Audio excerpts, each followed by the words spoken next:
With their reputation of being a huge winning franchise over the past 20 years, I still kind of find it hard to believe that the San Antonio Spurs actually haven't had a winning season since 2019. But despite the downturn over the past 4 seasons, 2022 to 2023 was only actually year number 1 of the team's rebuild. Cause over the past couple of seasons, guys like DeJounte Murray and Derek White kept the team from totally bottoming out, which is why over that span of time, despite them having accumulated solid foundational pieces in Keldon Johnson, Devin Vassell, and Jeremy Sochan, the Spurs still haven't had the chance to land a franchise-altering guy up top the NBA draft. But all of that changed when the Spurs got the first overall pick in the recently concluded 2023 NBA Draft Lottery, as they will finally get the chance to land their long-awaited new franchise centerpiece in 7'4" generational big man prospect Victor Wembanyama.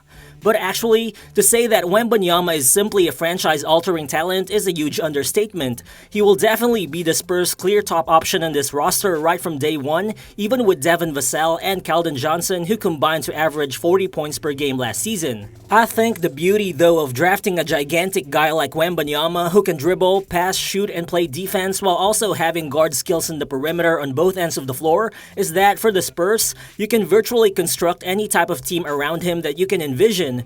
But still, once the pick becomes official on draft night, the real question for the front office becomes, how do you actually build around Victor Wembanyama? And that's what we'll talk about in this video. So what's good everyone, it's Real Balls here, and if you do happen to enjoy these types of content, please do help me out by hitting that like button. It only takes a second of your time, but it will be much appreciated. So let's get to it.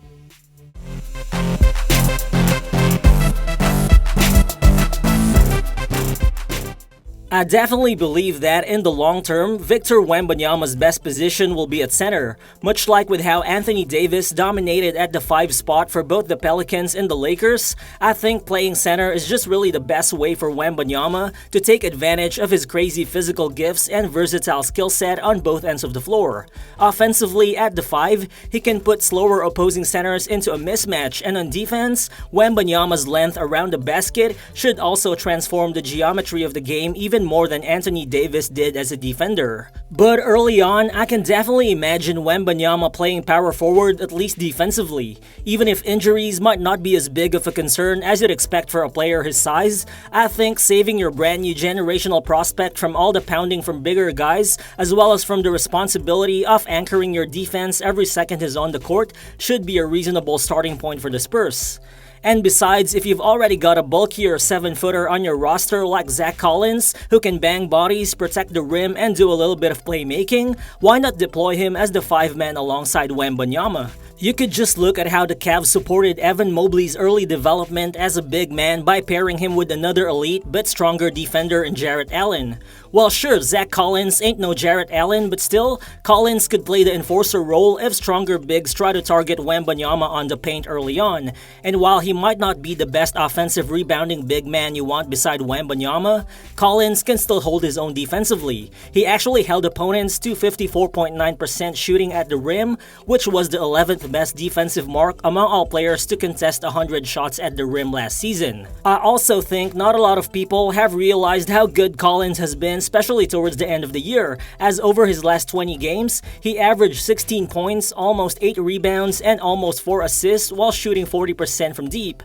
The Spurs does have a non-guaranteed option to bring Collins back next season, which actually makes a lot of sense, because behind him, the Spurs only have Cam Birch and Charles Bassey as bigs under contract, and only time will tell if any of those guys could realistically play a long-term backup center role for the team. But for sure, both in the short and long term, the ideal scenario for the Spurs would be pairing Wembanyama with Jeremy Sochan on the frontcourt. I wouldn't be surprised either to see them starting side by side at the 4 and at the 5 next season, because after all, Sochan just looks like the perfect frontcourt partner for Wembanyama. He's a hard-nosed rebounder for his position, and with his 6'9" frame and 7-foot wingspan, Sochan can already defend positions 1 to 5 effectively, with his top 5 most defended players list last season consisting of Lauri Markkanen, LeBron James, Jaren Jackson, Jeremy Grant, and Kawhi Leonard. Basically, he can switch against anyone while taking on the more physical defensive assignments on the front court, which should allow Wembanyama to immediately slide into his natural role as a roaming shot blocker and rim protector early on.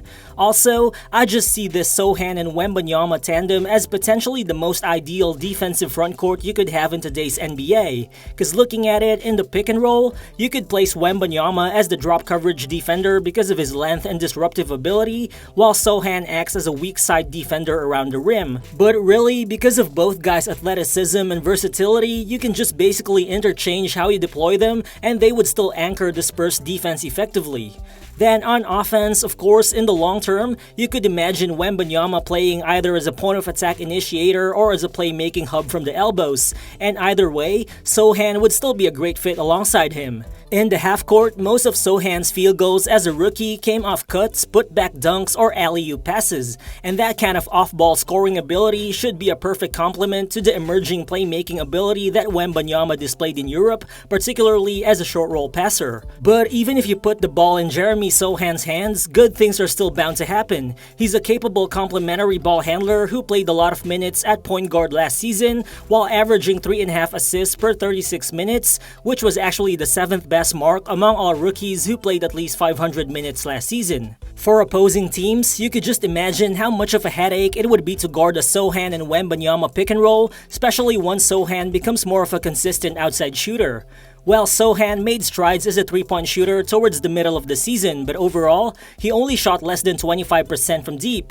But the good thing is, with Wembanyama's ability to stretch the floor, playing them together on the front court still wouldn't really clog the floor spacing for the Spurs. But still, it would be ideal to surround Wembanyama with more solid perimeter pieces, and the Spurs already just might have the most ideal perimeter fit next to him in Devin Vassell, a 6'5" wing who can guard multiple positions and who shot more than 43% on catch-and-shoot threes last season, which is the 14th best mark among all players who attempted at least 150 of those shots. You can just imagine Wembanyama dishing out kick-out passes to him regularly, and even if defenses close out hard on him, Vasell should still be able to attack those closeouts and create his own shots from the mid-range, as he actually drained a solid 46% of all his pull-up shots from the mid-range last season. Well, Devin Vassell's development just really stands out to me. He took significant leaps as a ball handler and shot creator last season, all while increasing his scoring average by more than 6 points as a third-year player.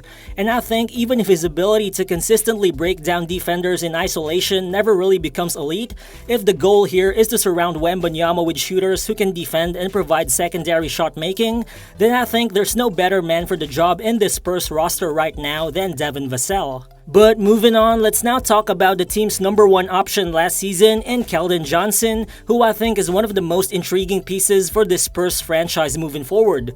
It's really good to see how Johnson has increased his scoring average each of the past 4 seasons, despite continuously increasing his usage rate, especially when Derek White was traded in 2022. Johnson averaged a career-high 22 points per game last season on 52% shooting from inside the arc, while generating more than 5 free throw attempts per game. I think his aggressive attacking playstyle would allow him to be a solid secondary point-of-attack shot creator alongside Wembanyama, especially in transition.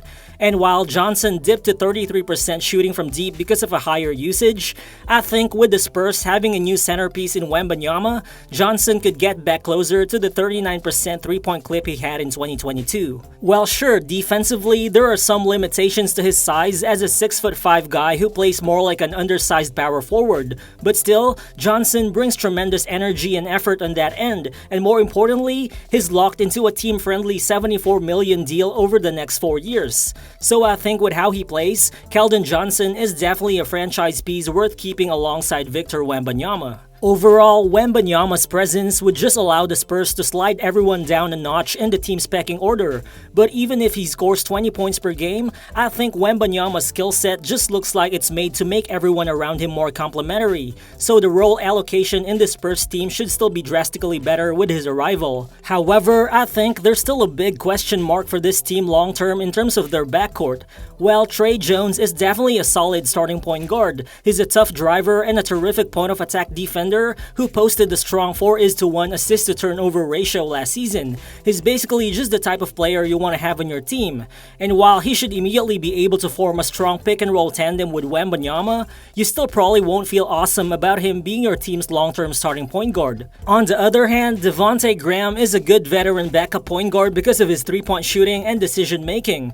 But I think his $24.7 million deal for the next 2 years profiles more as a tradable contract if the Spurs are looking for for a more functional, highly paid player. Then there's also Malachi Branham, who displayed solid offensive creation, especially out of ball screens last season. He can get to the rim and he's already got a solid pull-up mid-range jumper, together with some sneaky tough defense. He should be a young player, still worth investing in moving forward. But overall, the options for San Antonio in terms of a long-term lead guard are kinda limited because they got zero value from the departure of 2021 first-round pick Josh Primo. So I think it would be interesting to see if Coach Pop would be willing to experiment with a big lineup, placing Jeremy Sochan at the point with Zach Collins at the 5 and with Vasell, Johnson, and Wembanyama at the wings, just to see if that lineup has enough collective shooting and playmaking to go hand in hand with their defensive versatility.